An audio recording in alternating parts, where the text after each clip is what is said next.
আসসালামু আলাইকুম। এখানে আমি এসেছি একটা পর্যটন কেন্দ্রে।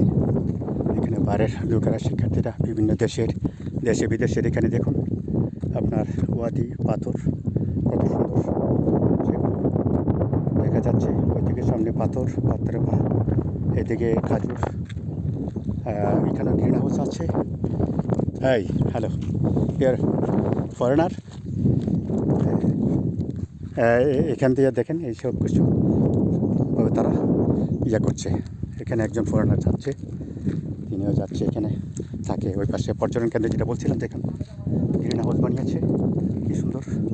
এটার ভেতরে অনেকগুলো ঘর এখানে। চতুর্দিকেও এখানেও পাহাড়, এখানেও বড় বড় পাহাড় আছে। হ্যাঁ, তো আপনার পাহাড় আছে, ওয়াদি আছে, যেখানে অনেক গাছগাছালি আছে। বিশেষ করে আমি এটা দেখাবার জন্য এসেছি এখানে, যেটা পর্যটন কেন্দ্র। তারা পর্যটন কেন্দ্র বলতে এখানে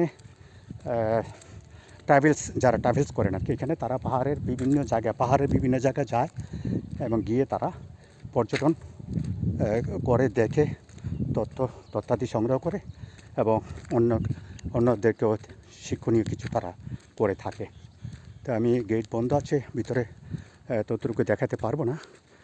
তো যাই হোক, আমি একটু নমুনা যেটুকু খোলা আছে দেখাতে পারছি, এটুকু আমি দেখাবো। হ্যাঁ, এটার ভিতরে ওই যে ঘরগুলো দেখতে পাচ্ছেন, এইটাই তাদের ঘর, পর্যটন কেন্দ্র। ঠিক আছে, ওই যে দেখেন। তো এইটুকুই আমি দেখাচ্ছি। আমি এসছি অনেক দূর হেঁটে, আমি আবার হেঁটে যাব আপনাদের সাথে কথা বলতে এবং এইটুকু জায়গা এখানে আমি দেখাচ্ছি কত সুন্দর ওয়াদি আছে। তো এটুকুই, ভালো থাকবেন, আল্লাহ হাফিজ।